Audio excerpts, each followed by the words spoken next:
If you want to read better and think more clearly and understand the ideas shaping our world, then this might be for you. You should join the Dr. John Patrick Book Club. It's a private online community where we read great books together and learn how to think, not just what to think. Inside, you're going to have access to Dr. John Patrick as we work through books and ask questions. If you've ever felt like there are books you should be reading or ideas that you want to understand better, but you didn't want to do it alone, this is a good place to start. You can find the link in the show notes or the description below to join. Hello, everyone. This is John Patrick. I'm a retired professor of biochemistry and pediatrics. My major research interests were the treatment of severely malnourished children, so I spent 7 years in Jamaica and multiple visits to Africa.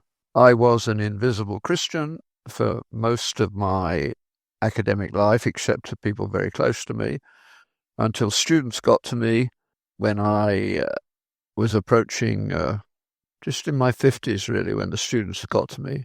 I had begun to come alive to faith for various reasons during my 40s, but students picked up throwaway lines about my worries about the university, and the net result was I happened to call them ignorant after reading Alan Bloom's Closing the American Mind on the way to Africa, and I got back and in a lecture on biochemistry called the students ignorant, and some of them were cross, politely so. They were civilized times in the 1980s. And I said, well, it wasn't me, it was Alan Bloom, let's find out whether he's right. And of course, his point was that they had no historical background to their lives of any significance. And it was very easy to demonstrate to them that he was right. And then, bless them, they said, well, what are you going to do about it? And I found myself with an extracurricular class every year for the next few years until I became too busy, called Agnostics Anonymous, in which I set out each year to prove to the students that objective moral truth must exist. They thought I couldn't possibly win that, and of course every year I did. It was good because they were thinking seriously, and a common comment was to say, what you're talking about is something our grandparents knew and our parents didn't really pass on to us. It was the fading of a cultural story. So, that also serves as an introduction today, because I want to talk about that subject a bit more. Here's a lovely quotation for you to stow away somewhere on your computer, on your phone, somewhere where you will come back to it. It's C.S. Lewis in The Abolition of Man. He says, the job of the teacher, and this was in 1944, is not to chop down objections, jungles, but to irrigate deserts. And he says, a dogmatic belief in objective value is necessary to the very idea of a rule which is not tyranny, or an obedience which is not slavery. We can see this at work in our world at the moment very clearly. We're on a knife edge, aren't we? In many ways. I don't know what's going to happen. Nobody does. Trump's impact on the world is huge.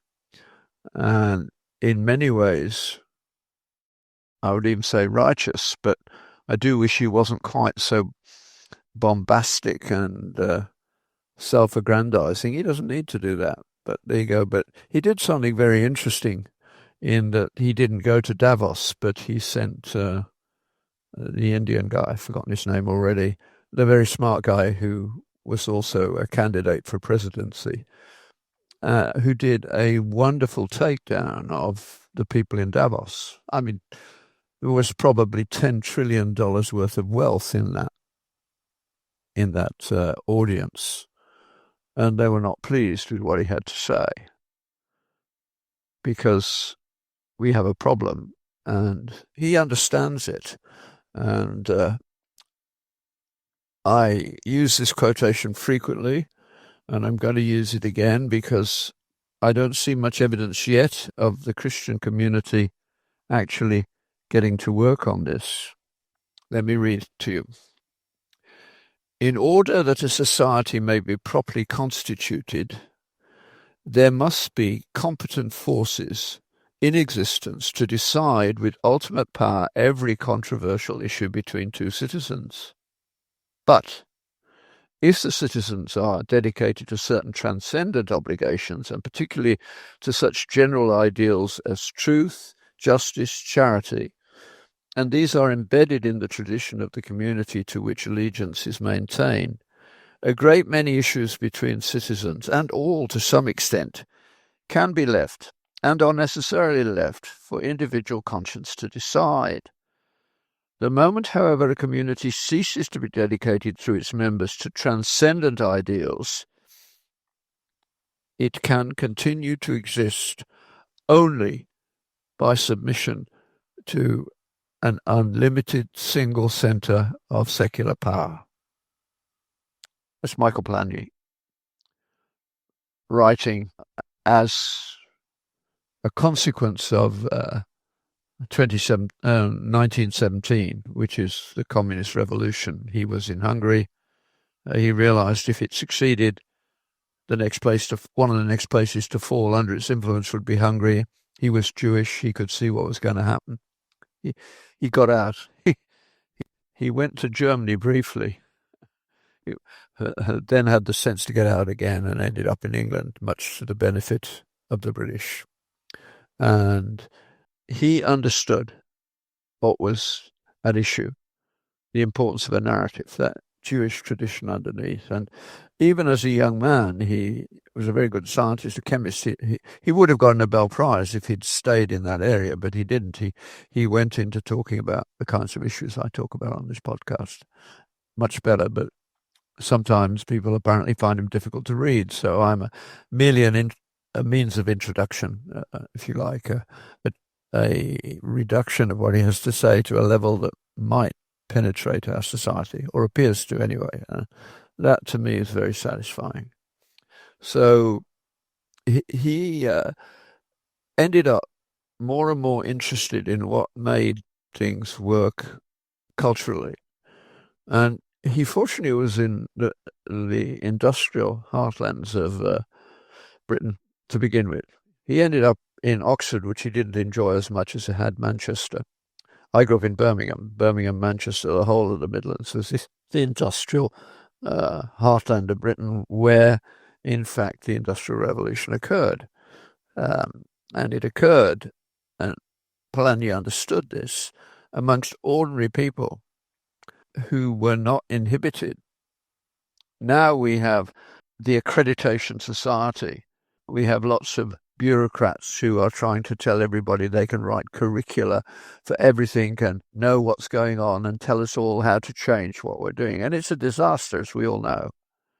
If the current educational establishment had been around in the 18th century and before, the Industrial Revolution would have been stifled at birth. Some people today would even say that'd be a good thing. I disagree. I mean, the growth in access for ordinary people to information and wealth has been extraordinary in my lifetime. The working class, well, they couldn't imagine what it was like when I was a child. I lived and grew up in a street of approximately 400 houses in industrial Birmingham. 2 people that I can remember had a car. One was our next door neighbour who worked at the Austin Motor Company, and he could get one at cut price, one of the deals when the Austin went in the late 1940s. No one else had a vehicle. We never had a vehicle other than a bicycle in my family. The world has changed dramatically in terms of access to material things, but its access to metaphysical, immaterial things has dramatically fallen apart. And that's what is on my mind frequently. in the last week, I have woken up with bits of poetry a couple of times, both, I think, fairly easily accessible poetry. The first one is the most quoted poem of the 20th century. It's by Yeats, who was an Irishman, and he wrote this poem called The Second Coming. And the line that popped into my head in the middle of the night this week was, "The best lack all conviction, and the worst are full of passionate intensity." That was a prediction of what we see in much of our politics. Good people are often cut down, and some absolutely awful people somehow are protected, and they end up at Davos and such places. We've lost our metaphysical bearings for sure, and we need to get them back if we're going to survive. The poem opens, it's called The Second Coming, amazingly, so I know that many of you who listen to me are Christian. Well, you might go and read that poem. It's easy to find on YouTube. The Second Coming, Yeats. But it begins thus. He says, the picture he puts into your mind at the beginning is of a falconer. So that's the opening image, if you like. He says, widening and circling and circling in a widening gyre. The falcon cannot hear the falconer. Things fall apart. The centre cannot hold. Mere anarchy is loosed upon the world. We've got plenty of evidence of that today, haven't we? And he was writing, well, as the Edwardian era and the British Empire was actually coming to an end. I don't know what date he wrote the poem. I think it was after the First World War, but before the Second. And it is an astonishing poem. And you need to read it, because you need to read it very slowly to enjoy it. Well, like all great poetry, you have to stop and say, oh, my goodness, what's that metaphor saying to me? And of course, one of the big problems with the modern students is we have been disconnected. They have been disconnected with the source of the most important and most meaningful metaphors and narrative that founded the Western world. That's a real loss. I became aware of this in the 1980s as I began to notice that even pastors were misquoting or misunderstanding the metaphors from the Bible. I remember one Sunday morning, somewhat bored, and the preacher entirely misunderstood one particular metaphor. I can't remember which one it was now, but he used it incorrectly. Oh, that's interesting. Can I think of any others where that happens? And by the end of the morning, I don't remember the sermon, but I had about 50 or 60 of these phrases that occur in English literature, all biblical. And they are essential to Shakespeare and all the great poetry. I mean, the poem I've just mentioned has the line, stumbling towards Bethlehem to be born, a rough beast in the desert.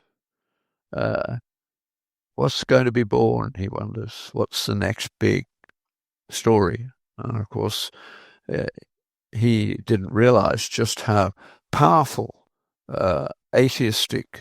tacitly atheistic thought was going to be, and that what to him as a poet would be a disaster was going to happen. Biblical metaphors are no longer understood. So we have a debased understanding of what it means to be human. And some of the young are beginning to really have a sense of this. And I follow a few of the younger people as they come into my area of interest. One called Freya India, for instance, who has a Substack site, and she has got to the point now where she realizes that nihilism, which is really where she was, is all wrong. It's not nihilistic. Everything in the world matters, and everything in the world is integrated in some way, and we have no clue how to go about it. She's searching for meaning. Jordan Peterson would tell you the same thing. When I met him, the one and only time I did, by, I think, divine coincidence for my case, he certainly doesn't remember me, but it was a small conference, and so we got to talk. And I didn't know a lot about him at that time, except that he was bravely taking on the politically correct elite in the University of Toronto, and they still haven't beaten him, but they actually made him a multimillionaire because his books sold like mad, and he's probably one of the biggest personalities on social media now. But he had been brought to this point by realizing that students were being sucked into an utterly inadequate way of learning. They simply weren't doing things the right way. And in particular, they had lost any sense of meaning and purpose. And so he started talking about it. And when he wrote his first book, was it 10 Rules for Living or whatever it is like that, I looked at it, I thought, well, everybody who's been properly educated knows those things already. But then the book sold in millions. They didn't know it. And he had understood that they didn't know it. And I was way behind him, but I could see what he was going after and where he would end. And I remember saying to him at the end of the conference, you know where this journey will end, because at that point, amazingly, he was talking to a Christian family conference, but he wasn't Christian. He wasn't anti-Christian, but he wasn't Christian. And so we were talking, and I said, you know where this journey will end? And he said, yes, but it will take a while. He understood that his attraction to the young was that he was like them, searching, and it was apparent that he was searching, and they didn't even know how to search, and so he was helping them along the way. Now let's just back up a little bit. This is an aside, but it's one that you probably need for your children and your grandchildren, and I think it's important. From the beginning of the Christian era, it took a while for Christianity to take off, and it did so in a very extraordinary way. I don't get the sense of awe at what God did in church that I think we should be imparting. Christ never wrote a word.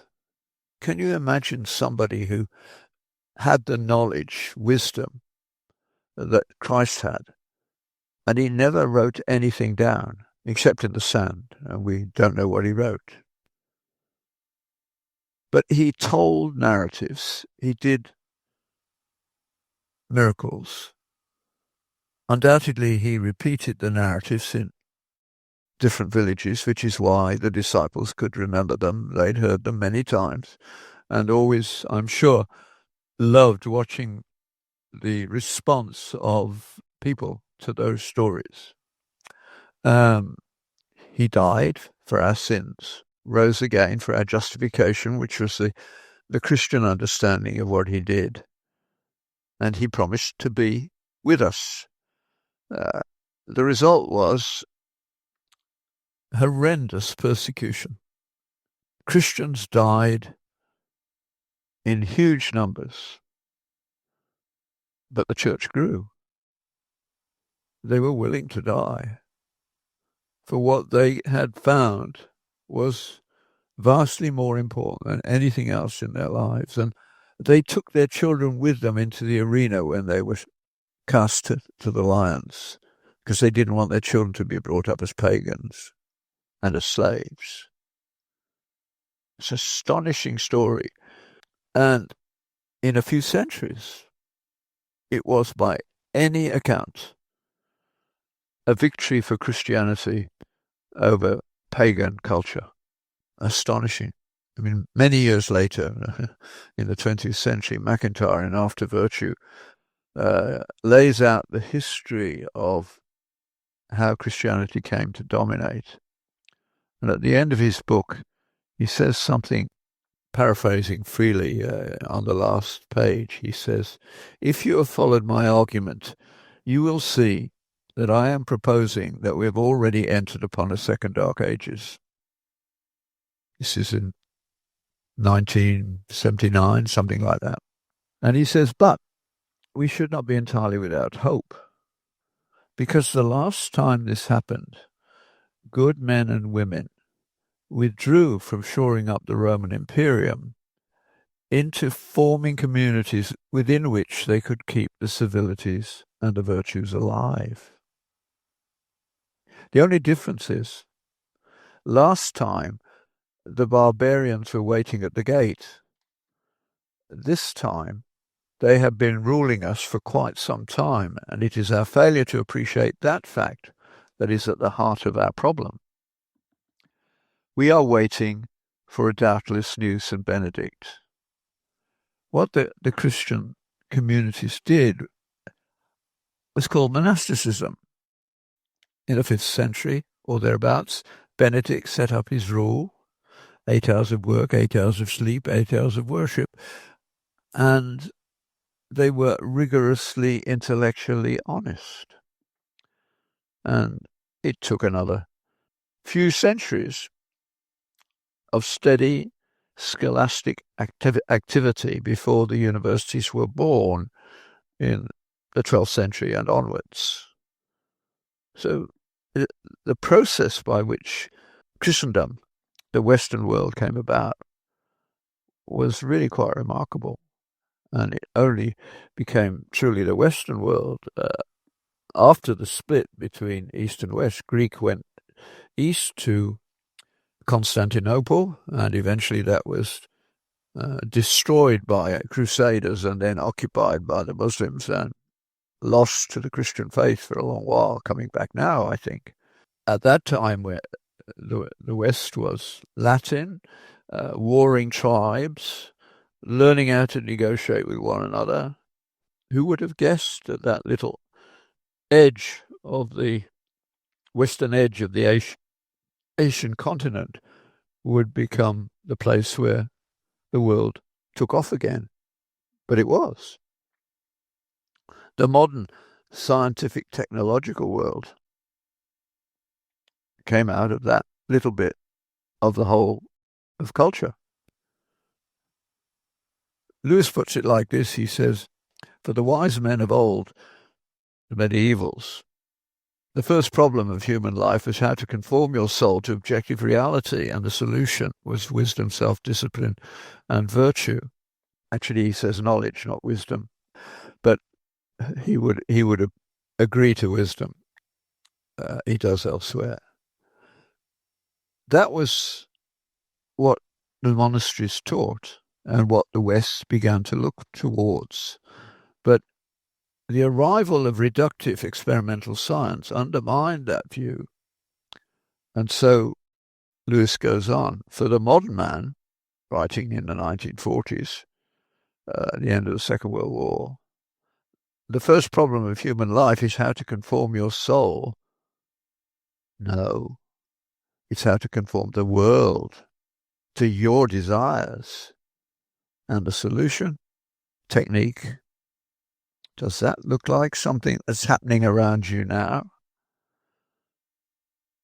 That what used to be knowledge is now information, and the primary concern is to get what you want.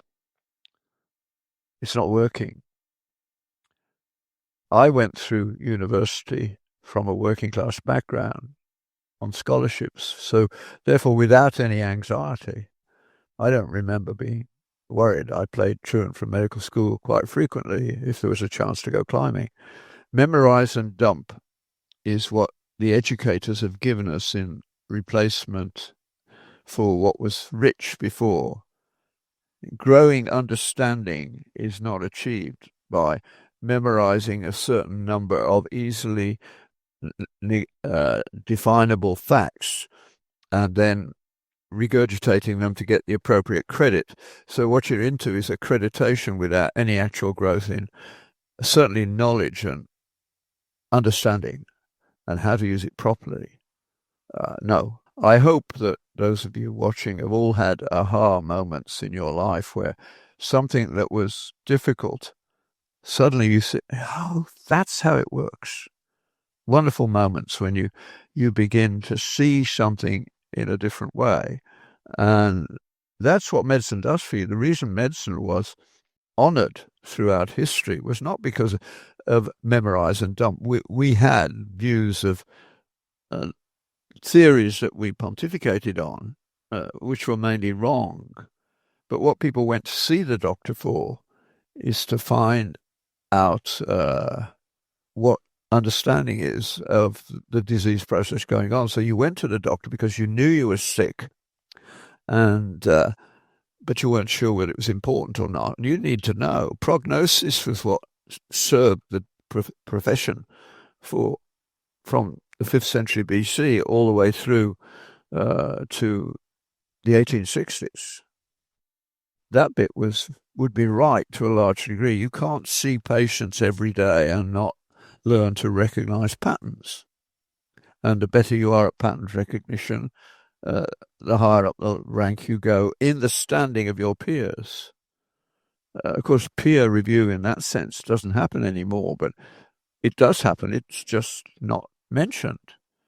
I can say to any medical audience anywhere in the world, if I were to ask you to name the 2 best surgeons and the 2 best internists in this city, would I get a random scattering of names? No. Would there be agreement? Oh, yes. Docs know who they trust and who they don't. The administrators haven't a clue. But the administrators have the power. What happened to Jordan Peterson? The bureaucratic aspects of the College of Psychologists decided they didn't like him, whereas the world has told them loud and clear, he's making sense of psychology and you're making it into a fairy tale.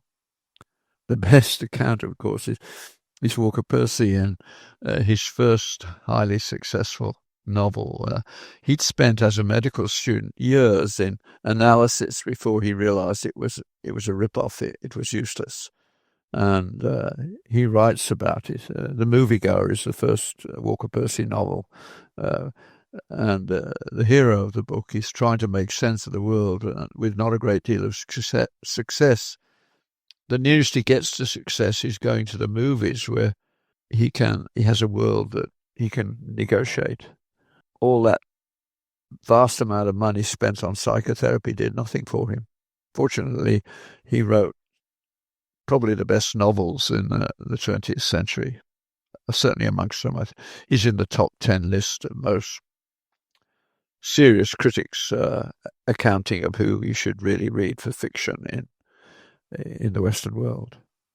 The other areas of interest for me at the moment, which I find absolutely fascinating, is the amount of material that is available with very similar stories. And especially we'll take Iran as an example, but it's true throughout the Middle East and parts of Africa. Something quite dramatic is happening that the political world is, I think, utterly unaware of. But the people who work with persecuted Christians in the Muslim world, and it's normal for Christians to be persecuted in the world of peace, which somehow doesn't include giving peace to Christians. But women, particularly in Iran, have a very constricted and controlled life. But lots of them are finding faith. Not tens, not hundreds, not thousands, not tens of thousands, hundreds of thousands. And then they are being conducted out of Iran to safety when things get too hot by various organizations. And then they can start making recordings on YouTube. And if you want to challenge yourself, one Sunday morning after you've been to church, go on YouTube and find these young women who have risked their lives for Jesus, saying just as the early church did, I've lost everything, family, even child. My life is at risk, but I wouldn't trade it in for what I've come to know of Jesus. Can you imagine people who are in church on Sunday morning saying, I wouldn't trade in Jesus for my house, my possessions, my things? I suspect many of us would find it extremely difficult to make that decision. But they make it. And their account of the sheer joy that came into their lives when they were born again is deeply moving to me. Even if some of it has been adjusted, you can look at faces that are telling you a story it's not fabricated at heart. It may have been dressed up by some people who think that they could make it better, but they don't actually ruin it. But one young woman who never allowed to express her emotions at all found herself, after Jesus had come into her life, when there was no one in the house, dancing before the Lord for the first time in her life. And her account of what is happening is deeply moving. In church, this is not the moving that comes about when you sing lots of very cheerful songs in a group. That will make everybody feel a bit better. It's very common in Africa. Conversion happened, in many cases, over 50 years ago, where we should be in the stage where we're getting mature Christians coming out. But there are very few of them because their churches shocked me when I went to Africa. They sing like we can't, and they'll go on doing it for hours. So church would last for 3 hours, but there was no content. The early church had explained very clearly, if you read the New Testament, you realize the gospel stories are the core. Then what God has given us to do through his apostles is to build the Christian mind. We all behave as though Romans 12:2 says you must be transformed by the renewal of your feelings, but it doesn't say that. It's transformed by the renewal of your mind. And that is not happening. Partly because we failed. We're not training our children either. They're not biblically literate. Sunday school can't compete with screens, and screens are destroying the minds and souls of our children. We need to repent. We need to seriously get to work on this one. Fortunately, unbelievers are leading the way with recognizing that screens are destructive of the soul, and thank God they're doing it. And we should wake up very quickly. I've even seen people answer their phone during church. Oh, surely that's not the place to do it. You're supposed to be in the presence of God. If you're saying your prayers and your phone goes off, who wins, the phone or God? Maybe I should stop with that. See you next week.